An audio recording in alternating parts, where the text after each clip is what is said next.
I was never the one the world chose to see. But I once held a baby that weighed less than 2 pounds and watched him fight his way back to life. In the sterile white quiet of a hospital room, I witnessed a miracle. So why, in my own family, was I invisible? A hidden revenge story with no blood, but tears. My name is Rachel Ellison. I'm 31. I live alone on the 3rd floor of a Belmont apartment in Portland, Oregon, where the windows are full of light and the balcony overflows with potted herbs. I wake each morning to the sound of my kettle, soft jazz, and the scent of mint. Nothing fancy, but peace has its own quiet luxury until someone steals it. I've been a neonatal nurse at Mercy River Hospital for 6 years. My job doesn't come with red carpet greetings or curated social media posts like my sister's, Victoria Ellison, a celebrated name in Pearl District real estate. But I believe I touch life in a way money never could. Maybe you've heard one of those family tales, the humble sister, the white-cloaked angel, the quiet shadow behind the star. That's me, the one who never wins awards, but always shows up in the background of the winner's photo. Victoria is the American dream personified, blonde hair, red heels, Chanel clutch, and a postcard house nestled in West Hills. Me. I have a ukulele, a weathered nursing handbook, and a beat-up thermos covered in peeling stickers.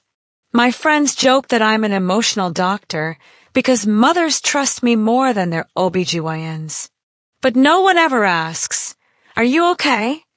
I live, fully, but quietly. My shifts are long, and I never complain. I love premature babies, tiny warriors who weren't guaranteed a place in this world but fought for it anyway. To me, every week cry is a miracle. No one sees the nights I stay up holding a breathing tube for a 1-pound newborn, while mentally calculating if I can pay the electric bill by Friday. We used to be a model family in Tigard, hot soup every evening, pastel eggs at Easter, and proud parent speeches. But when my grandmother, the only one who ever said, "Rachel has the most beautiful soul," passed away, the family affection tilted fully toward Victoria. She had the charm. I learned not to get in the way. Sometimes I wonder, if I learned how to pretend, how to polish the story, would I be loved more? I'm not jealous. I have memories. I remember Victoria's high school graduation, how they called her name to thunderous applause. Me. Just Victoria's sister. No one remembered my name. But my grandmother did. She once told me, "Those with nothing to lose are the ones you can trust most." I believe that was my strength, until I realized that a clean name is the easiest thing to steal. And that's where the Rayal story begins. But not in this chapter. If you're never the one chosen, do you still feel you deserve to exist? My sister once said, "Look at me, so you'll know what not to become." She bought a house on a hill, built on borrowed dreams. But I never imagined that one day that house would be constructed not just with money, but with my stolen identity. One of those betrayal stories you don't just hear, you carry. Victoria's house sat atop West Hills, where the afternoons looked like scenes filtered through autumn movie reels. 5 bedrooms, a double garage, an open-concept Italian kitchen, and a backyard big enough to host a wedding. At the time, I thought, maybe she really had achieved what I never dared to dream. But I was wrong. Not because she didn't dream, but because the dream wasn't hers to begin with. Victoria is the kind of woman society applauds before she even speaks. Dazzling white teeth, curated curves, a voice tuned to confidence. She didn't just sell real estate. She sold image. And she did it so well, our family started believing the role more than the woman. After our grandmother passed, the only person who believed that quiet kindness was a form of strength, Victoria didn't need a supporting cast anymore.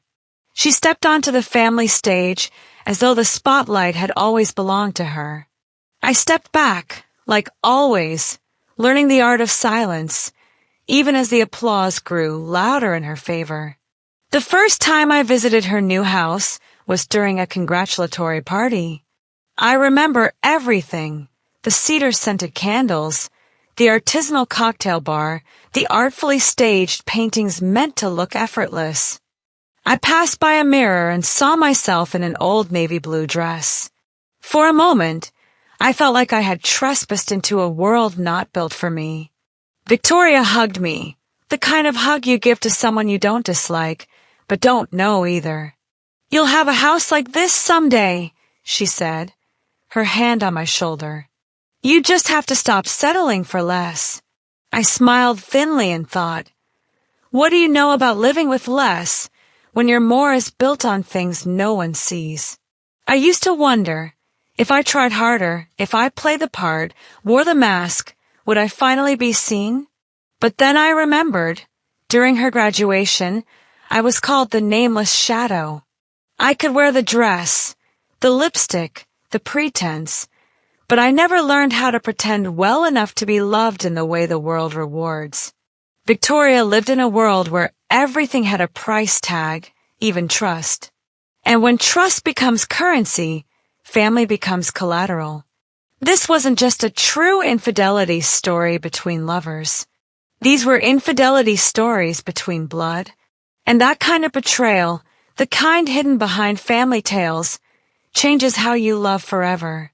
Some people live to be real and get forgotten. Others live to be seen, and in doing so, blind everyone else.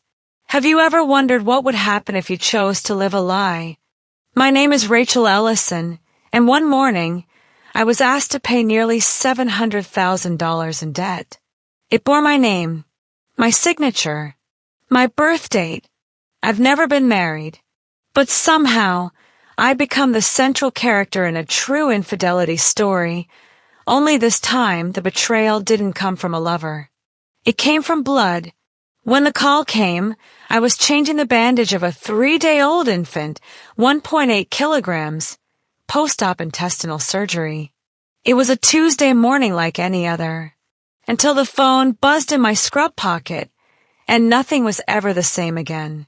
"Ms. Ellison, this is Cascade Federal Credit Union.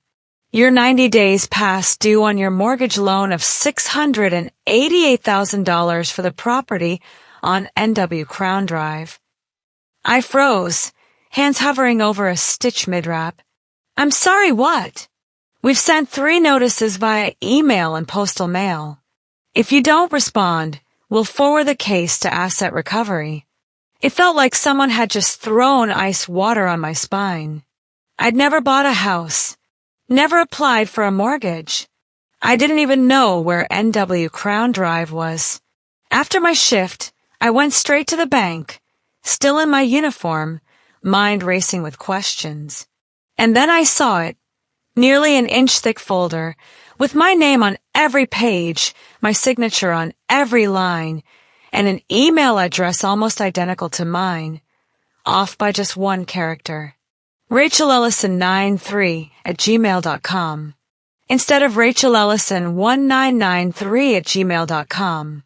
One small deviation, enough to slip past verification systems, and enough to destroy the life I'd built with care and caution.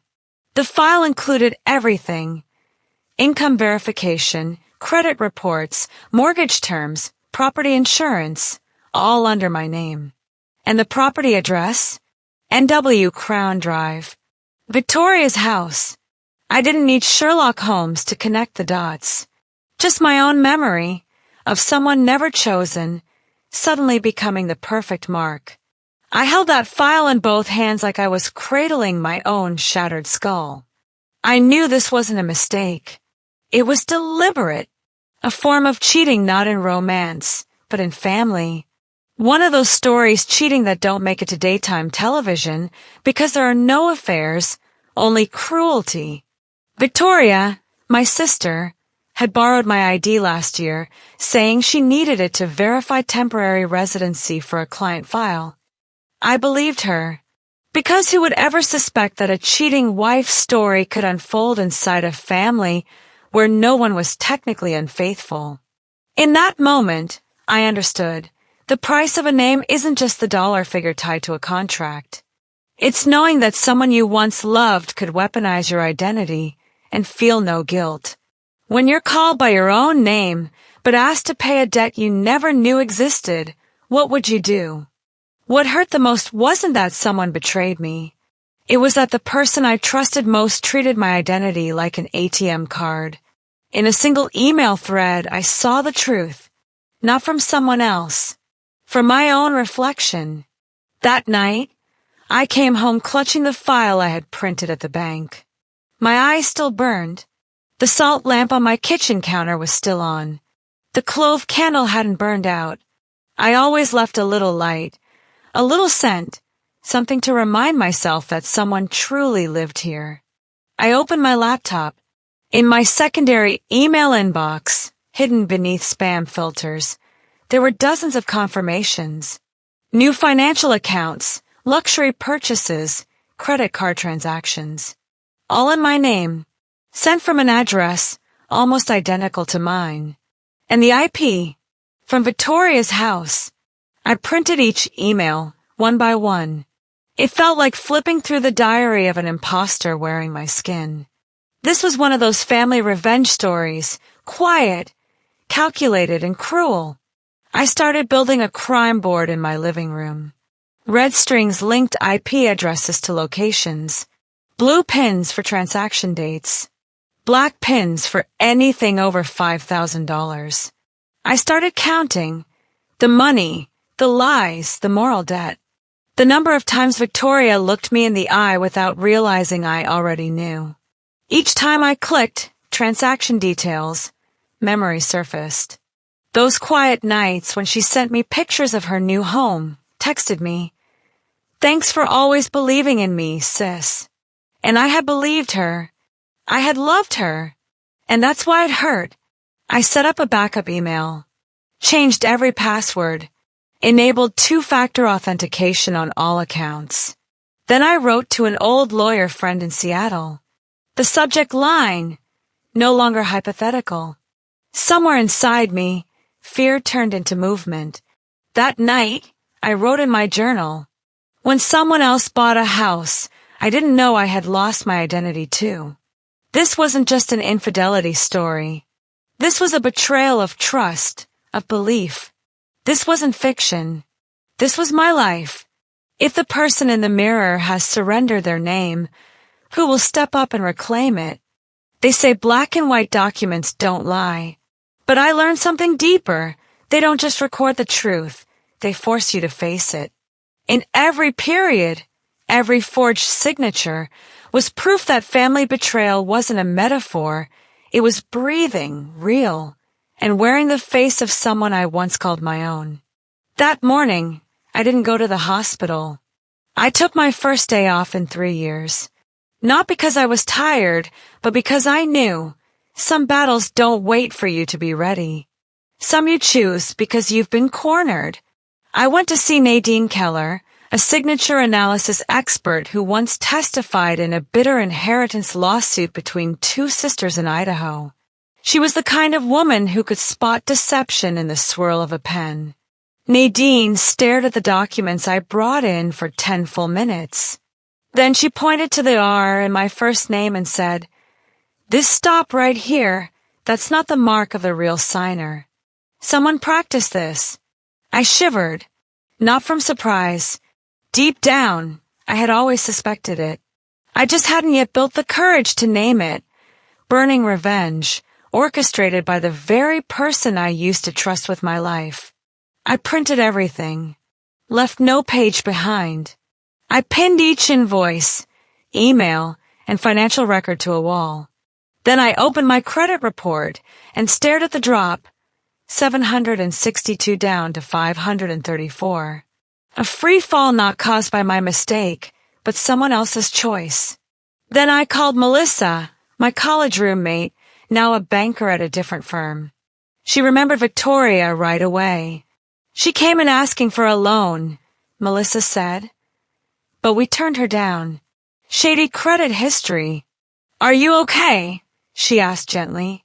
I don't need to be okay, I answered. I need proof. The pieces started coming together.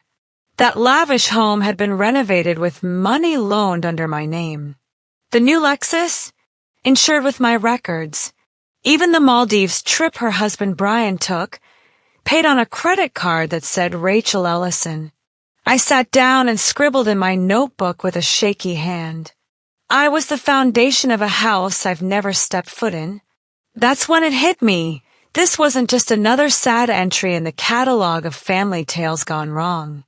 This was revenge, methodical and clean. Not out of hate, but out of convenience. I wasn't chosen, I was used.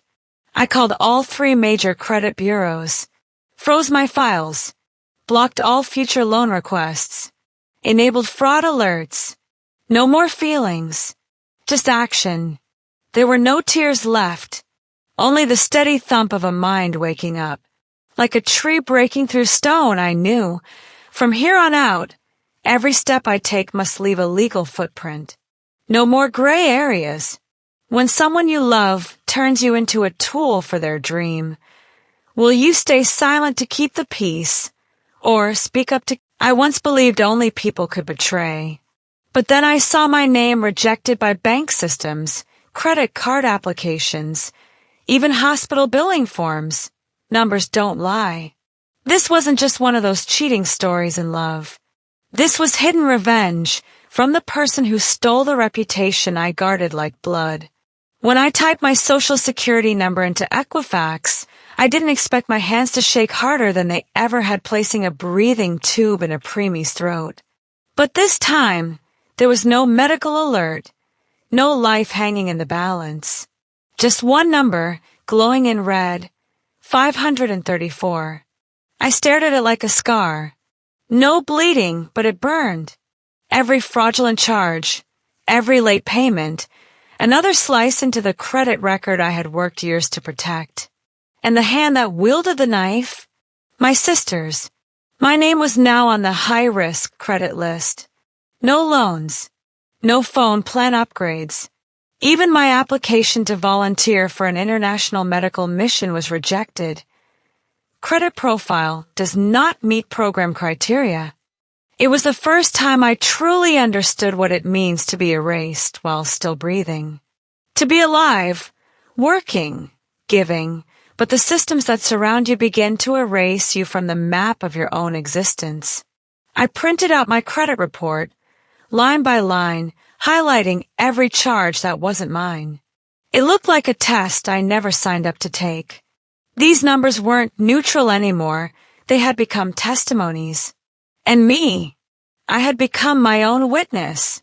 I mailed everything to all 3 major credit bureaus. With each packet, I included a handwritten letter. I am a real person. I am Rachel Ellison. And I am trying to prove that in a world that trusts numbers more than names, every night, I opened a file on my desktop labeled Reclaiming Rachel. Inside were screenshots of old conversations with Victoria, scanned documents, flagged loan files.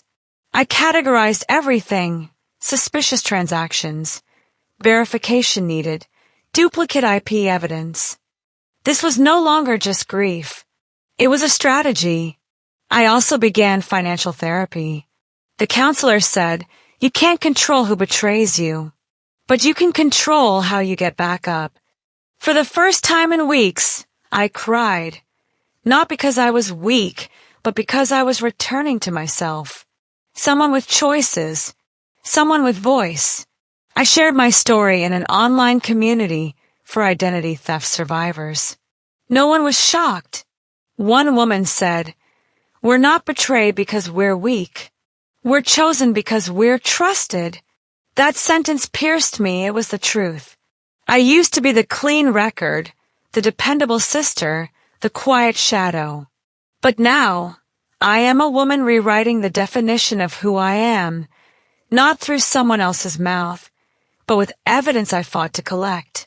When your identity is betrayed by numbers, what do you have left to prove you are still you? Family is the place where you're called by your most familiar name, and sometimes it's also the place where you're betrayed the deepest. That night, beneath candlelight and the clinking of wine glasses, I couldn't swallow the soup I'd loved since childhood. Because I realized this wasn't just dinner anymore. This was one of those betrayal stories we don't teach our children to expect. It was a Saturday night. I said yes to dinner at my parents' house. After everything, I thought maybe it was time to face it. No more emails. No more invoices. No more hiding behind cold transaction numbers. I needed to know, would anyone at that table have the courage to name what was happening? The house in Tigard hadn't changed. White picket fence, blooming roses, and those big windows always open to let the breeze in. The smell of roasted meat drifted from the kitchen, mixed with Mom's garlic bread. It should have felt comforting, but my stomach was twisted. Victoria showed up after me, gold dress, soft curls, a bottle of red in hand like she'd stepped out of a family-friendly rom-com. She hugged me. I stiffened. She whispered, "You've lost weight." I looked her straight in the eyes. "And you've spent a lot." Dinner began. People laughed, asked about work, complimented the food. I sat there, quiet, like the shadow of someone I used to be, waiting for a real question, waiting for someone to acknowledge the elephant sitting right next to the casserole. Then my father looked at me and said, "Rachel, you look tired. Is everything all right?" I set down my spoon. My voice was steady. "Does anyone at this table know my credit score is in ruins because of a house I've never lived in, a car I've never driven, a vacation I never took?" Silence. My mom looked at Victoria. She smiled, pouring more wine. "Rachel, what are you talking about? Probably just a mix-up. Systems mess up all the time." I pulled out my phone, opened the files, let my voice rise, then explained the IP address, the signature, the mortgage from Cascade Credit under my name deposited into your account. The air in the room froze. Dad stood up. "This isn't the time, Rachel." I didn't flinch. "If not now, then when? When we're in court? When my reputation is gone? When I can't go to work because someone else is wearing my name like a borrowed dress?" Victoria put down her glass. Her eyes were red, but not from guilt, from fury. "You always make yourself the victim. You have no idea what kind of pressure I'm under." I nodded. "You're right. I don't. I just know people living honestly don't need to borrow someone else's identity." That was when Mom started crying. But I no longer saw tears as proof of remorse. Some infidelity stories don't need bed sheets or strangers. Just a dinner table, a few lies, and trust slowly draining out of each spoonful of soup. I stood up, grabbed my purse. "I'm leaving. I'm full now. Not from the food, but because I finally understand. Not everyone named Ellison values the truth. When the truth makes a family dinner unbearable, will you stay silent to keep the peace, or speak up to keep yourself whole? They say blood never turns its back, but blood knows how to betray, and when the mask falls, you don't see family anymore. You see a stranger, not because they changed, but because you finally stopped lying to yourself. A new chapter doesn't always begin with hope. Sometimes it begins with the raw weight of truth. After that dinner, I didn't go home right away. I drove aimlessly through Tigard's familiar streets, past the school I once biked to, the market where I sat behind Grandma buying bread, the corners where Victoria used to whisper, "Tomorrow will be better." Tomorrow did come, but it wasn't better, just clearer. The mask of family had finally lost its glue, shattered on the floor, and no one picked it up. The next morning, I received a text from Brian, Victoria's husband. Just 2 lines. "We need to talk." I didn't know everything. We met at a downtown cafe in Portland. Gone was the polished suit. He wore a wrinkled t-shirt and jeans. The bags under his eyes spoke of sleepless nights. I knew something wasn't right, he admitted. But Victoria told me you agreed, that you wanted to help. I stared at him. Long. Did you ever ask again? Or did her version just fit well enough to keep your conscience quiet? He was silent. I handed him a folder, loan records, forged signatures, IP addresses traced to their home. He flipped through each page slowly, like tracing the outline of a woman he thought he knew, but never really did. I'm sorry, he whispered. If I had known. I cut him off. You don't need to apologize for her. But if you knew and stayed quiet, this is your moment. Do you stand with the truth, or stay silent in one of those cheating wife stories your child might one day read in court records? I left. The air was colder than I remembered, but I didn't shiver. I stood tall. For the first time, I didn't cry after confrontation. That week, I submitted everything to the district attorney's office, filed complaints with the banks, joined a support group for identity theft victims. I told my story unfiltered. It was a true infidelity story, not romantic but ancestral. Cheating not in bed, but on paper, on trust, on blood that once clapped for me at graduation. Every action now wasn't revenge. It was reclamation. Victoria didn't text, didn't call. Silence was her oldest defense, her favorite mask. But I'd stopped twirling around the idea of she didn't mean to. When someone cheats, then repeats, it's not a mistake. It's a choice. I'd reached my threshold, and from that rock bottom, I laid the first brick of a new life, one no one else could impersonate to live more beautifully. When the mask falls and the betrayer no longer feels like family, will you forgive because they share your blood, or rise because you remember you have worth? Not everyone who survives betrayal becomes stronger. Some are simply learning how to breathe through the debris. I thought the law would be enough to reclaim my identity. But the truth is, I needed something more, me.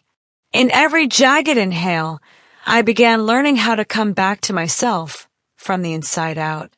I sat in the therapy room, a small space with the scent of cedar candles and a soft amber glow.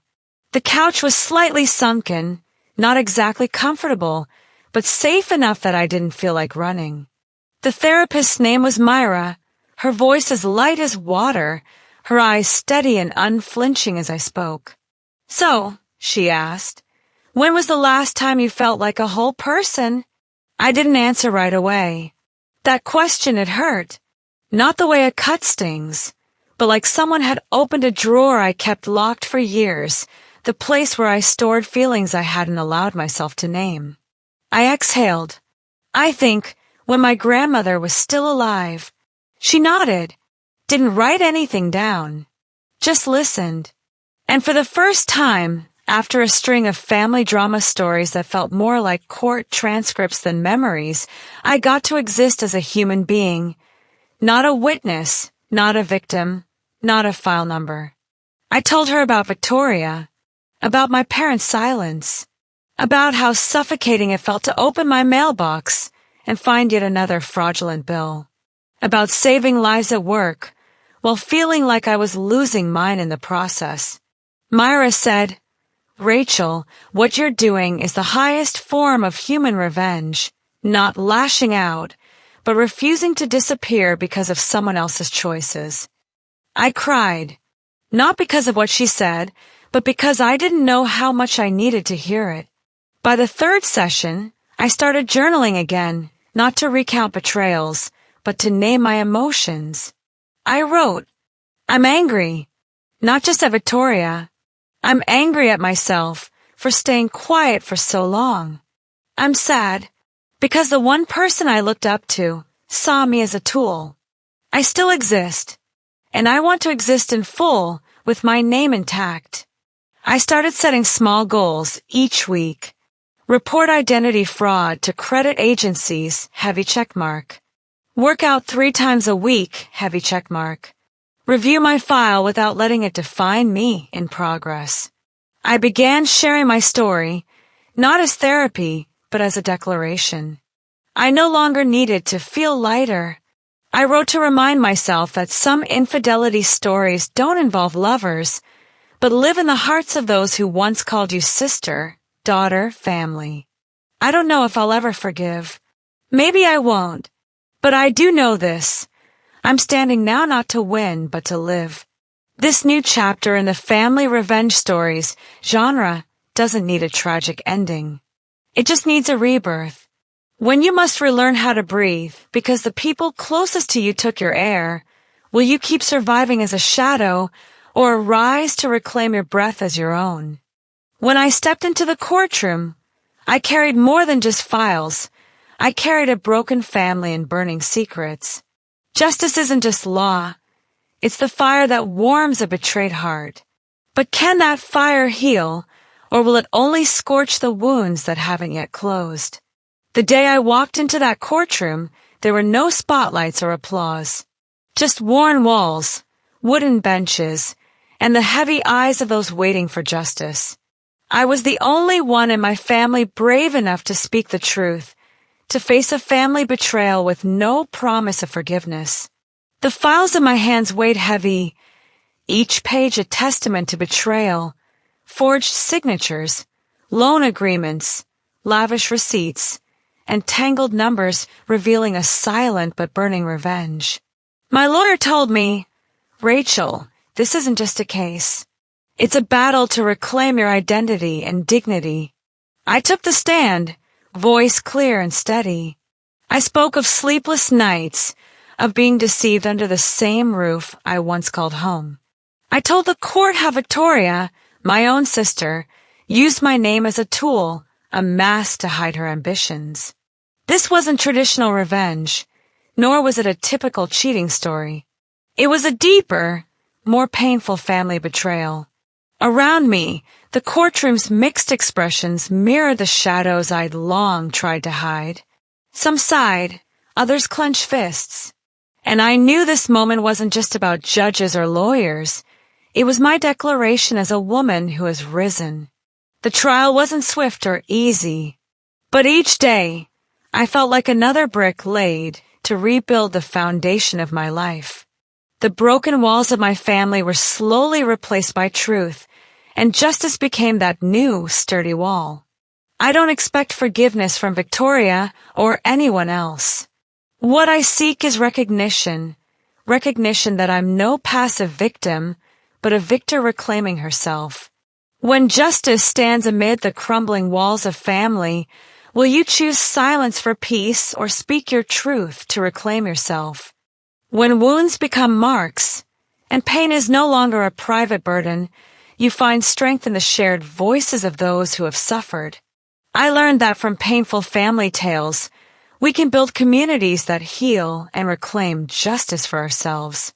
After the trial, I knew the journey wasn't over. But now, I was no longer alone. I sought out a support group for people who had their identities stolen and endured betrayal stories within their own families. There, voices once silenced rose in a chorus, each person with their own story, united by pain and resolve. Melissa, my close friend, helped connect me to this group.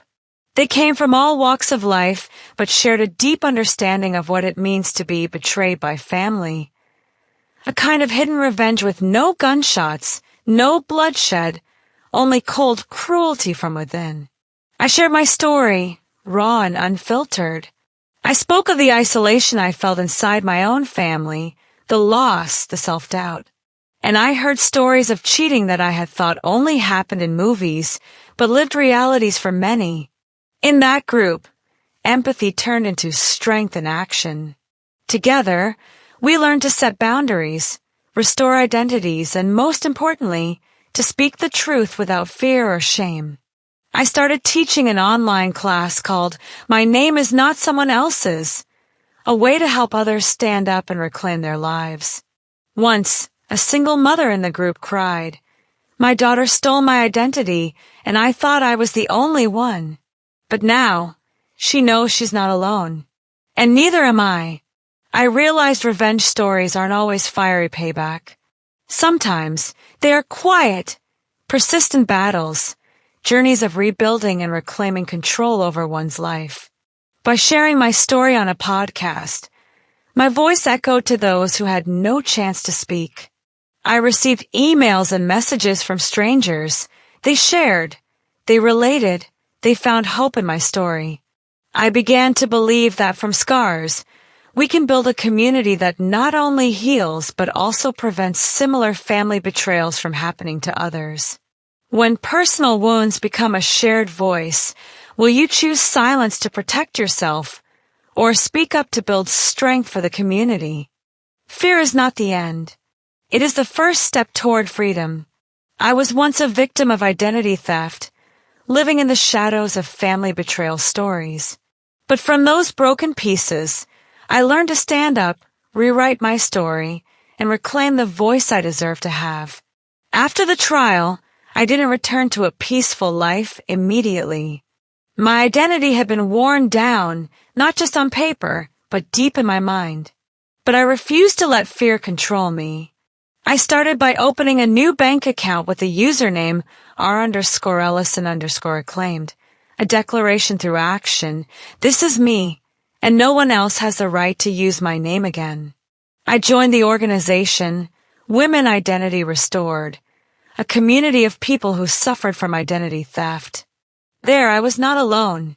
We shared our real stories, unfiltered, unvarnished.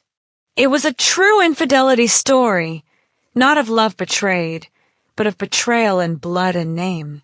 I began sharing my story through the podcast, Whispers and Bloodlines, where my voice reached thousands who could not yet speak. I received emails and messages from single mothers whose children stole their identities, from siblings crushed under the weight of spiritual and legal inheritance. I launched an online class called My Name is Not Someone Else's, helping others build boundaries, manage, and protect their identities. Each person in the class was a warrior standing up to reclaim their lives from betrayal stories that seemed unbeatable. One day, an elderly woman in the class shared, "I've had my identity stolen many times, not just by strangers, but by society itself." I cried then. I realized identity isn't just legal, it's personal legacy. And this fight isn't mine alone. I received a handwritten letter from Victoria. For the first time, no blame, no excuses. She wrote, "You taught me that dignity is what truly lasts." I didn't reply but kept the letter as a reminder. True change begins from within. I wrote an essay titled The Cost of Blind Loyalty, published in the feminist magazine The Voice, a warning for those who choose silence in the face of family betrayal. I am not just rewriting my story, I am helping rewrite the stories of many others. The journey to reclaim identity is a journey to find truth, freedom, and new life. What is your identity, and who truly has the right to define it? Will you let fear control you, or will you stand up and rewrite your own story? Forgiveness isn't always the only path to healing. Sometimes, the strongest act of someone who's been betrayed is to protect themselves and refuse to let old wounds reopen. I learned that standing up is for myself, not for anyone else. After all the struggles, I realized forgiveness is the hardest, but not the final goal. I don't live to please someone who stole my identity, trust, and life as a tool for their ambitions. This isn't a true infidelity story about romantic betrayal. It's a deeper cheating story, betrayal by blood, by the self. I started building a strong wall with personal boundaries, not to close off my heart, but to protect it from getting hurt again. That's why I refuse calls or messages from Victoria and anyone involved in the fraud. I choose not to stay silent. I choose to speak up whenever I see signs of deceit and repeated betrayal. I share my story in online classes, reaching out to others who've been betrayed by family, people who listen not just to cry, but to rise. In those cheating stories I hear, I see myself in many others. Recovery is not just about healing wounds, it's learning to live with the past without letting it control the future. I learned to say no to what doesn't deserve me, even when it's family. This is the most humane form of revenge, protecting yourself by refusing to let the betrayer step into your life again. I wrote in my journal, forgiveness isn't the key that opens every door. It's the door we decide to open or close to protect ourselves. That's how I keep myself from getting sucked into the endless cycle of betrayal stories. And that's how I teach myself and those who walk with me that standing up is not about revenge, but about living authentically. Will you choose unlimited forgiveness, or will you set boundaries to prevent betrayal from repeating in your life? Some endings aren't losses, they're turning points where we get to rewrite our story from scratch. I once lived in the shadows of betrayal stories, but now I hold the pen to my own life, a voice no one else can replace, a strength no one can steal. After everything, I refuse to let my story end in old wounds. I bought a small cabin at the foot of Ashland's Mountains and named it Truth Light, a light that never goes out. There, I host weekend workshops for women who have faced abuse and betrayal within their families. This is no longer a sad tale, but family revenge stories in action. Rebirth, healing, and rebuilding. My mother visited once, without gifts, only saying, "You remind me of myself at 25. I hugged her, not to forgive immediately, but to understand that not everyone can come back together, but we can learn to understand each other. Victoria was released from prison and sent an email asking to meet. We met at the library, a place where no one can shout, where silence can turn into dialogue. For 27 minutes, we talked about preschool memories and our first real tears. I told her, "You can move forward, but don't ever step on me again." We did not become sisters again. We became two people who share a history and are learning to respect boundaries. This is not an end, but a new beginning of freedom and owning oneself. I wrote the book When Blood Lies, Reclaiming the Self After Family Betrayal. At the launch, I said, if I hadn't spoken, I might have disappeared within my own story. Now I hold the pen.